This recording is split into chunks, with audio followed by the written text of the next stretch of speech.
Well, it's your lucky day, kid. Whole bar's half off till midnight. Midnight, huh? Then what, place turns into a pumpkin? More like a juice bar or whatever the bitch you bought us out drinks. You're selling, huh? Well, neighborhood's changing. And not by choice, by Belfry. By what free? Victoria Belfry.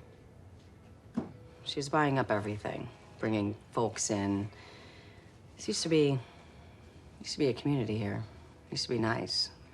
Now, everyone's scattering. Can't fight the power, right? Might as well take the money. Well, you don't exactly look like you're having a banner day either. Been interesting, that's for sure. What gives? Imagine if I walked through that door and told you that I was your son. That would be a kicker. Hi. Thank you. Hang on, one more time. Lana Parrilla is here! Thank you. Thank you for carving out some time to come hang out with us. Welcome back to Build. It's so nice to have you here. Likewise, happy to be here. Thank you. Very excited to have you here. We've got a ton of stuff to talk about. We're going to talk about the show. I want to find out how you're doing. But I wanted to start things off, and I kind of want to end things with a serious note, something you've been working very hard on, and I just want to make sure everyone tuning in right now and at the end catches this. I just wanted to highlight HispanicFederation.org/donate. Oh, yeah. Yes, just really quick, I want to put that out there because I think every day there's tons of stuff going on. It can be very easy to lose track of something or forget about something, and this is monumental. This is important. We have to think about our fellow Americans. You've been working so hard and doing so many amazing things to raise awareness for this. So I just wanted to, one, thank you for that, and two, encourage people if they haven't already. Yes, please. Puerto Rico needs help. Yes. It's a mistake to think otherwise. They are Americans. We are Americans. I am a Puerto Rican. Yes. And it's just devastating what's happening over there. So any help is appreciated and needed. Please donate, even if it's $5 or even your time. Yeah. Anything you can do to help, we welcome it and appreciate it. Thank you. And if there was ever a group of people or passionate people that could help enact some change, I think it's the Evil Regals. I think you've got, Yes. you guys Yes. are incredible. We're going to talk about you in a second as well. Incredible. So I see them all here in the audience. Isn't that lovely? Isn't that Yes, amazing? I'm blessed. So tell me, how, all other stuff aside, how are you doing? How is Lana doing? How are you holding up? Lana's great. Last time I checked in with her, she seems to be doing all right. Very good. Busy, of course. Busy, Super busy. working on season 7. It's Yeah. been So you guys aren't done yet? amazing. We're Still only going. in episode 9. Still going. Ooh. So we have a long way to go. Yeah, Awesome audible stories to gasps tell. in the crowd. I know, everyone's like, 9? Wait, it hasn't even aired yet. Yeah. Yeah. Are you doing anything fun for Comic-Con tomorrow? Showing up. Pretty fun. Yeah. Yeah. Yes, I do have a big day tomorrow, but I'll be there, and I think we're all watching the episode together. Who's going to be there with me tomorrow? Who said whoa? Yeah. It's amazing. Nice. Perfect. That's really exciting. Yeah, we're really excited. This is my first New York Comic Con. So Oh, really? Yes. Oh, it is. I'm It is a really thing. excited. Yeah, it is like a real It's scene. nice to be in my home city. Yeah. Doing a Comic Con. Oh, it's going to be a blast. Yeah. Obviously. That's like the ideal scenario under which to watch that show, too, right? Like, you're all going to watch it together. It's a big room. Oh, it's Everybody's awesome. Friends and family. It's awesome. And then you have, like, Regina's in the audience, and Evil Queens, and Emma's. Future Regina's. Captain Hooks, and it's pretty cool. Future Regina's. Yes. I love the Future Regina t-shirts. They don't really know what image to put on it just yet, because we don't know who Regina's going to be, because she's been like 800 versions of herself. Well, they've established the idea, Future Regina. Just leaving it blank. Yeah, just leaving the door open. Yeah, you never know. They could be the Future Regina. They are the Future They Reginas. are the Future Regina. Right? You guys are the Future Reginas. She's like, I don't know if I really want to be.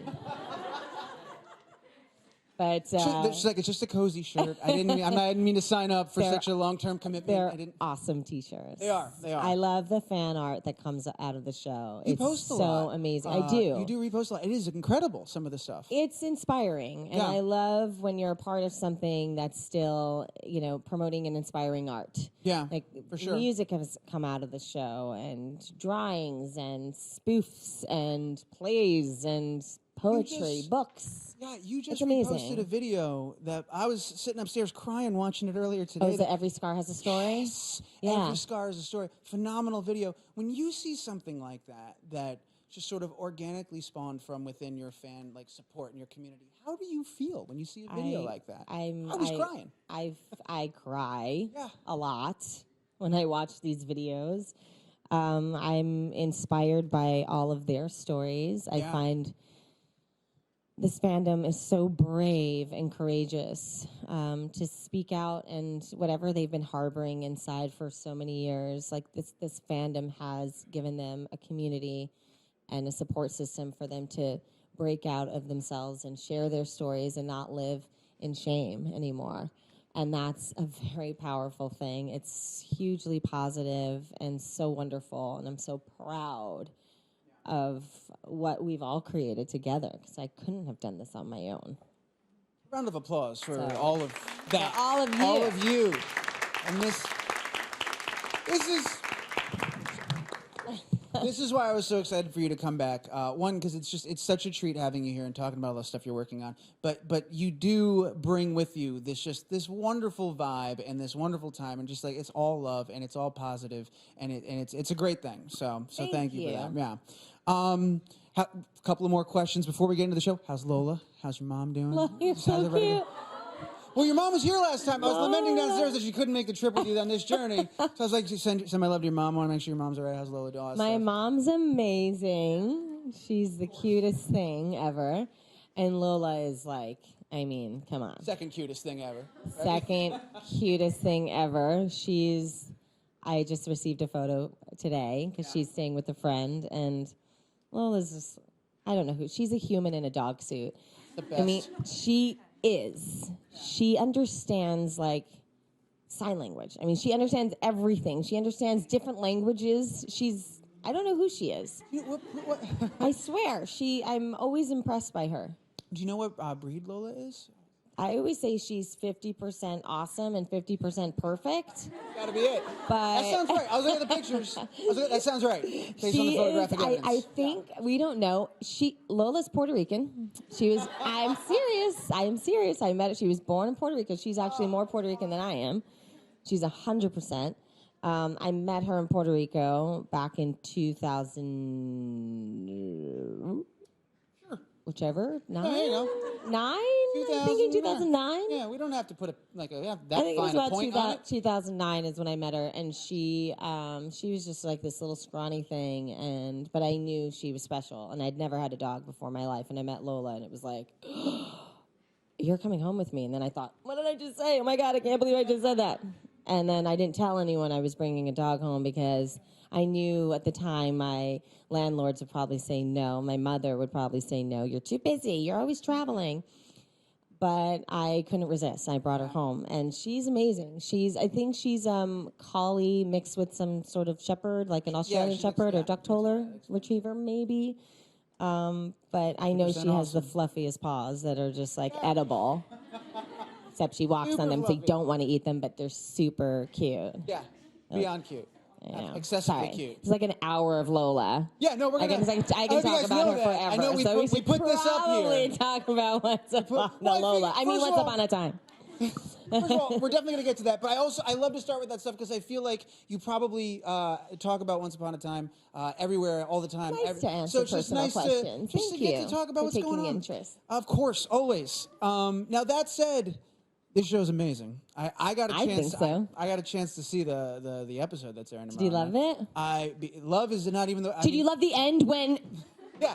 Oh, so let's do a sorry. detailed breakdown. So we'll at the start end with the when- final scene, and then we'll back up. No, it's fantastic, and I was really excited, very, very excited to see, because I know new beginnings, new characters, new things. Yes. Right. So many new things.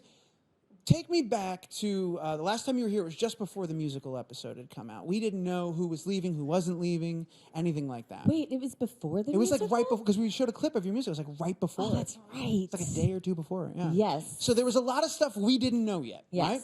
So then it comes out who's leaving the show, who's not coming, all this sort of stuff. Yes. And very emotional, I'm sure, on your side. You know, your course. family that you've been with for 7 years. And I know. everybody's got reasons and places they're going, and they're doing all these different We things. have to respect and understand that. I want to know, when you were finding that out, was there, were you immediately sure, well, I want to come back. I need to know what we're doing. I want to come back. Or were you on the fence? Where were you when you were finding out how the show was evolving? How did you feel about it at first? Because I know now we love it. Yeah, I really stayed open. I think that, you know, everything happens for a reason. But once I spoke with Adam and Eddie and they pitched the idea for season 7 and my character, I was instantly intrigued and I wanted to hear more. And we had lengthy conversations about where Regina was going. And I know there's a lot of people that want to see Regina in love with someone. Maybe it's a dog. Maybe Lola's gonna be like the new regular of Once Upon a Bark. Once upon a woof. Once Upon a Woof. I don't know. Can I tell you right now, I've already set my TiVo for Once Upon a Woof. I am not missing a single episode. I know people want to see Regina and get her happy ending, but I guess it really all depends on what defines a happy ending. Okay, what is your definition of happy ending, right? What makes a happy ending? I mean, inner peace and love for self, and I really believe that. I don't necessarily believe that happiness comes from another person. I think it does come from within, but other people definitely add to it. And so if Regina found someone she can spend the rest of her days with, that would make me really happy for her. I think she's kind of lonely. And I think Ronnie's pretty lonely, too. Yeah. She's been doing a lot of shots behind the bar. So that says a lot. Let me ask you something. It must have been exciting, because have you ever had an opportunity as an actor to do something like this before, where you have a character, you're not starting over, you literally are kind of evolving this character. There's all these new facets that you didn't know were going to be there all of a sudden. It's like you're just peeling away at the onion. Okay, what else is there? Yeah, there's a lot there. I mean, I think about where I am now and where I was 7 years ago. I'm in a very different place than I was 7 years ago. So why wouldn't my character be? She's evolved so much, from ripping hearts out to crushing them to now saving lives, and to now pouring drinks.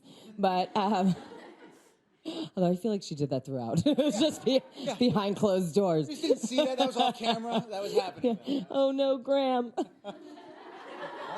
Why did I do that? But, you know, I think that she, there's especially with this new curse that's hit, and we are in Hyperion Heights in Seattle, Washington, Regina doesn't know who she is. She's Ronnie.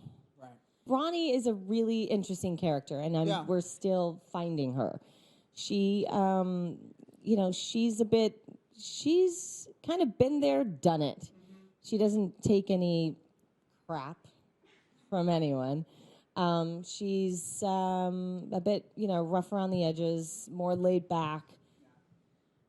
She doesn't have magic in this world, so that's a bit troubling. But then she doesn't even know she's a magical character either, so that's even more troubling. So it's really about, it kind of mirrors season 1 in the sense that no one knew who they were except for a selective few.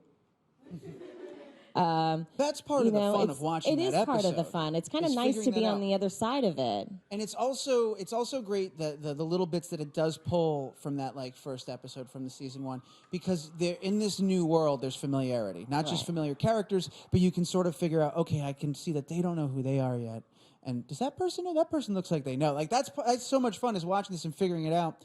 Where do you guys stand on the set? When do they reveal to you what you know and don't know? Well, in episode No, I mean, like, do they... No. I don't mean that. I mean, is that like a real question? Yes, hang on. I phrased it poorly, but I mean, like, as an actor, do they say, you don't know in this episode? Or do they say, now you know, and at this point, you've figured out who you are? Like, do they let you use that to inform your character at all, or no? No. They keep you in the dark. Yeah. No, they keep you in the dark. I mean, I didn't even know Regina was awake in season 1 for a long time. Gotcha. So I didn't know a lot in season 1. And then in this season, wait, you had a question. No, I was going to say, now tell me the episode when Ronnie wakes up. Now, Ronnie, no. as you were saying. So, they keep us in the dark for good reason. I think it kind of keeps the actors not getting ahead of themselves, you know, and kind of just playing what is currently happening. So you're not like planning ahead. Kind of throws performance off at times. And some things are really important to know in advance, but Adam and Eddie tend to keep things very close to the chest for good reason. Yeah. And I like that. I like that that's their way, and I don't ask too many questions. But I do at times wonder who's awake and who's not awake. And so you can play with performance in that regard. You can do a take where maybe I am awake. And maybe not. You know, so you can kind of play with the performance when you get the script and find those lines where you can, like, maybe sound like Regina or, you know, kind of just little bits here and there and then see where it ends up. Do you ever, when it gets to the end point and now you know everything's out there, you've seen it, do you look back at something and go, oh, I wish I knew I could have done this? Or I could... Of course. Yeah. Like, yes. Often. The fact that we learned that Regina can't have children so late, like it was season 5, I think, or it was the 100th episode. Hang on, how awesome is that? If you ever, I looked to my Evil Regals all the time. I'm like, was it episode? And they're like 17. You're like, got it. And it was episode 20. And I'm like, okay, they are on it. Yeah. I would never question their understanding of the show and their knowledge of the show. Yeah. Is there, and again, without revealing detail, because I know you can't, but can you say, is there a moment or something in particular that you're extra excited for? Like, oh, guys. Like when I dance on the bar? Yeah. I'm kidding. Or am I? Or are you? No. That hasn't happened yet. Although I probably just gave you a great idea. All right, I'll dance on. But it's only episode 9. It could happen. We don't know yet. That's true. We have some. What is that? Yeah. We have some old characters coming back. And I'm really excited about one in particular. Who's this gorgeous redhead. There you go. Who could I be talking about? Yes. So Rebecca Mader's coming back, and we're very, very excited. Have you already filmed that, yes or no? I don't know. You're so good. I think I'm under a sleeping curse. Fair enough. Well, as I promised, we've set aside a bunch of extra time for your amazing fans to ask some questions, as we love to do. So at this point, we're going to turn it over. We have a microphone in the room. Our first one's right here. Hi, how are you? Hi, good, how are you? Good. You have a Ronnie thing going right now. A little bit. With like the hoops and the rock T-shirt and the ripped jeans. My spirit animal. I dig it. Thank you. I was wondering, has being a part of the show for so long given you like a new appreciation for like Disney or fairy tales? Absolutely. In fact, it started early on. I've always loved Disney, but I wasn't like a Ginny Goodwin Disney fanatic. Which, by the way, no one's cuter at Disney, like, ever. She's the cutest thing ever, next to my mom and Lola. Yes. We're compiling a list. I know. There's like to be in the show notes. Cuter, cutest. Cutest things ever. I remember early on in some of the interviews, they would ask what princess did you want to be growing up? I was like, I never wanted to be a princess. I wanted to be a mermaid, but I didn't want to be the Little Mermaid. I just wanted to be a real mermaid. But as I've been on the show and as working so closely with Disney and going to the parks more than I ever have in my life, and going with loved ones. And, you know, it's become such an incredible, magical place for my family and my friends, and for me. I just love it. I love it. And yes, I'm a huge Disney fan now. Huge. I have my own set of ears. Really? Yeah, I do, but they're evil queen ears. I was going to say. And do you have a name on the back of the ears? No. Oh. I didn't go that far. I'm getting there. Okay, it's okay. But I do Can't have do it all a at once. T-shirt. I have a Mickey T-shirt. I have a Mickey sweatshirt. Yeah, Very nice. Very yeah. nice. I have. Yeah, I've gone Disney. It's not a bad thing at all. That's great. Yeah, Yeah. Disney-itis. Disney, you got the Disney-itis. Our next question's going to come from right over here. Hi, Lana. Hi, nice to see you again. Nice to see you again too. It's a bit of a question and a compliment. Okay. We know all the work you've done with every character, any character you've played, and how masterful you've brought them Thank to you. life. And as an aspiring writer, it's everything I would want from a performer, bringing my world and my people to life. So I was wondering, if you ever had the chance to create a world as a writer, what kind of story would you want to tell? That's a really good question. It is. I actually wrote a short a long time ago, and it was kind of based on my life here, growing up in Brooklyn, not here on the stage, but like here in New York, and kind of, you know, it was a little bit of my life, and then it was like fabricated, and but it was really about following your dreams, and I think that sometimes you don't see those stories enough. And so I wrote this short a long, long time ago, and I guess my intention in it was really to inspire, which is something I really love to do. I'm generous in that way. It makes me really happy to be a part of something that is changing lives or inspiring artistry, be it writing or painting, or someone can find it therapeutic. That's something that's always resonated with me. I remember I went to Sri Lanka. I was there after the tsunami, and I started this art program. I was there for about 7 weeks, and I worked with like 800 children, and I was teaching them how to kind of express what was going on inside of them, but through art. So it was through painting, through, you know, drawings, through, just so they can like find ways to get it out, especially for kids, because it's hard. So I would want to create something that would end up giving back somehow. That really resonates with me. Yeah. You're welcome. Do you think you'll ever carve out time down the road to create that thing? Is that part of your plan at some point? To write something? To write something and make that thing, that world that's going to give back? Yes, absolutely. I feel like we've been able to do that with Once. I was going to say, arguably, you're doing a lot of that already. Thank you. Yeah, for sure. I've always been like a volunteer, and my dad and my mother, both sides of my families, are so generous with people. There was always like strangers eating at the dinner table. I was like, and who's this person? And my father would bring the other homeless person home. Who's in the shower? You know, it's like, okay.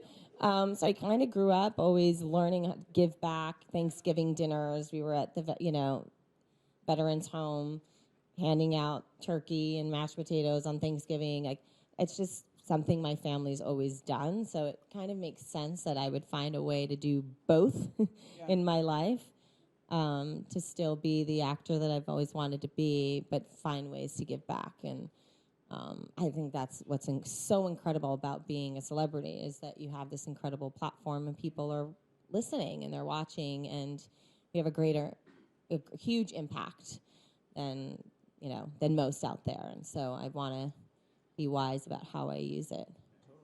Very little debate that you're doing exactly that. Our next question is going to come from right here, I believe. Hi. So you've mentioned in the past about how Regina has taught you a lot about yourself, how playing Regina's taught a lot about you about yourself. I was wondering if yet Ronnie has taught you anything about yourself. If so, in what episode? Totally kidding. In episode? Yes, Ronnie is actually paving a future path for me, I find, which I'm excited about, the future Regina. I'm playing with Ronnie's sort of temperament.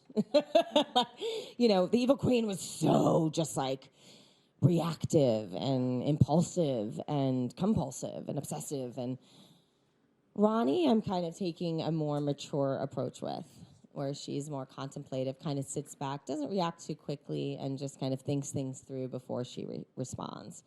And I think that's really critical for a lot of people, and some people don't do. And I, you know, at times in my life growing up, I was very reactive. I'm Puerto Rican and Sicilian from Brooklyn. Like, It's what? going to happen. Everything's loud, yelling. I'm not yelling. It's like, you're yelling at me. No, I'm not.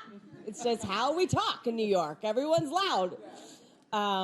So I feel like with Ronnie, it's more like, no, it's all good. Here, take a shot.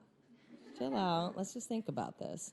And I like that. I think that's going to be very beneficial. Have you ever over-calibrated on set? Like, have you gone, like, being cognizant of your loudness and your heritage, have you, like... In Canada. Yeah. Like, Lana, you can speak up a little bit. Like, you can dial it up just a little. Like, you don't have to dial it back that much. Or like, I find being from New York, and especially in Vancouver, West Side versus East Side. West Side is more, like, low-key, laid back. So you take a New Yorker out of, you know, a Puerto Rican Sicilian into Vancouver, Canada. I'm like, I feel like you blend. yeah. A bit louder than most people there. A little direct, maybe sometimes too direct. But that's okay. Wouldn't change. We've got a few more left. Our next one's going to be from right over here. Hi. Hi, Lana. I'm Cardelan. I was wondering, how did you... Where are you from? Turkey. Thank you for coming all this way. Thank you. Sorry. I was wondering, how did you prepare for Ronnie different than Regina and Evil Queen? You have playlists for Regina, and did you learn anything like bartending skills? Well, you know, I actually worked. Sorry, my eyelashes. I actually worked at a bar for a few years when I was in my 20s. I think I may have started there before I was old enough to work there. Totally the first person in history to ever do that. I won't say how old I was, but I started working at a bar quite young. I was a bar back for a short period of time, and then I became a cocktail server. So I feel... I find that I end up talking to the props department and the set deck often. I'm like, you know, I need this. I need more ice here. I need one of those fountain pumps, you know, those things. And they actually installed one for me. I was like, I need one of these. They totally did. I was like, this isn't working. What's the point of having it if it doesn't work? So they set it up and now it works. So so it's great. So I do have some input. I wanted to change the straws. I feel like, no, we need black straws, not red straws. You know, they got some, there's some ideas. I wanted some baseball memorabilia up on the wall, but that's really hard to get cleared, but we found some stuff that we were able to do. So I did come with some ideas. As far as Ronnie goes, yes, I did have some input on how she looks, what she, you know, how her style is, what I wanted her to wear. Eddie had a lot of input on that as well. Her hairstyle, which is very different. It's more curly. Thank you so much. I wanted her to be more approachable. And so that was part of it too. And there's been a lot of prep. I think Cher has inspired me early on in her career when she did the movie I can't remember right now with Eric Stoltz. I was thinking Moonstruck. It's not yeah, well, there's that too, but the one with Eric Stoltz. Yeah, that happened earlier today, and I couldn't remember. Does anyone know? It's going to be a deep pull. Anybody? Oh, gosh. No one's going to know. No. Anyhow, so there was a bit of that. I found some inspiration there, and just... and kind of just like, you know, the Evil Queen and Regina are really complex. I would say that those characters are a little bit harder than Ronnie to play. Ronnie, I'm kind of just like letting it come to me little by little, and it's great. It's so much fun. Thank you. Thank you for that question. I think we're gonna try to squeeze in 2 more. But before we do that, a couple of things real quick. One, you all have phones. Somebody please find the name of that movie. It's gonna kill me. Oh my you got God, it? you're Perfect. just like I am. Perfect, yeah. It's gonna drive me nuts. It's So they'll it's get been that. driving me nuts since Sirius XM. What is it? Mask. There it is. Oh, Thank you. There's like a release. Go Okay, back, thank 'cause you. We're having a moment, you and I. I'm like, but it's a great film, and she's amazing in it. And if you watch it, there's like, she's like a motorcycle chick, and I wanted makes total Ronnie to sense. have that sort of edge, you know. That's a cool vibe. Yeah. And my follow-up was when you were talking about how you had them converted into a functioning bar. Do you then in between Like takes planning parties? Yeah, I was gonna with the say, do you crew? like sneak in like a cocktail for people between We've takes? all talked about it. Yeah. We're like, so should we have like the screening party here at Ronnie's? Everyone wants to have a party at Ronnie's. Yeah, of course. I mean, it's a really amazing set. And look closely, because there's stuff in there. There's a lot of Easter eggs, they call them, right? Yeah, there's a lot of Easter eggs. Very cool. It's fun. All right, next question is going to be, I believe, right here. Hi. Hello. Hello. First, I just want to say that me and my friends, the Evil Duckling Squad, we all send love all around the globe to you. Thank you. My question is, what does it mean to you to be a beacon of hope to so many people? Thank you. I feel incredibly honored, honestly. I feel like, you know, it's inspiring for me because it makes me want to keep being the best version of myself that I could be. I want to learn more. I want to grow more. I want to keep giving and sharing as much as I possibly can. And I honestly wouldn't be in this position without all of you. Your big hearts have touched me, and I care so deeply. I wish I had like 85 hours in a day so I can give more. But I love it, and thank you. It's a huge, huge honor. Thank you for that. All right, guys, squeeze it as much as we can. We're going to do one more question, and it is right there. Perfect. Hi. Hi. So my question is, throughout the series of the show, we've seen various curses, like the sleeping curse, the music curse. So if you, as Lana, could pitch a new curse to the writers, what would you want to do? Like the hamburger curse? Sure. Tell me about this hamburger curse. Yeah, cheeseburger curse. You got a lot of burger curse ideas. I mean, any version of a burger curse is a good curse. Ideas are burger-centric. Yes. It's the only meal I've had today. A burger curse could be fun. I don't know what that would look like giant cheeseburgers. It was like Attack of the Giant Cheeseburger kind of curse. What if all the food still looked like the regular food, but it all tasted like cheeseburgers? Because remember, it's a curse. It can't be like a pleasant thing. I love that. You know, that's yours. I'm going to put that out there. If that ends up in episode 10, I'm not going to be honored. Wait, if popsicles taste like hamburgers? Cheeseburgers. Everything. Cheeseburgers. Popcorn. Everything? Cheeseburgers. Everything. Name a food. Any food. Cheeseburgers. Cheeseburger. That's how it works. I mean, I'm down. Yes, I want to be cursed right now. Let's do it. Let's make it happen. That's a really good one. What would yours be? I don't know. I'm a really big hamburger addict, too, so I would really be in favor for that. You're like, could I be sitting next to you when we're cursed? Yeah, I know. you. Burgers are like my favorite thing. I think everyone on the planet knows that now because it's all I talk about. Burgers and Lola. I'm going to call up Elon Musk and tell him to stop this whole renewable energy thing. I need a hamburger curse. I need that technology now. Now is what I need. Stop. Well, Yeah, look, this has been awesome. Yeah, thank you so much. Is everyone excited about season 7? Guys, new night. It's on Fridays now. All right, 8/7 Central, ABC. Tomorrow, this is it. It's happening. It's here. We've waited forever. It's here. Fridays, guys. One more time. Here. Lana Parrilla.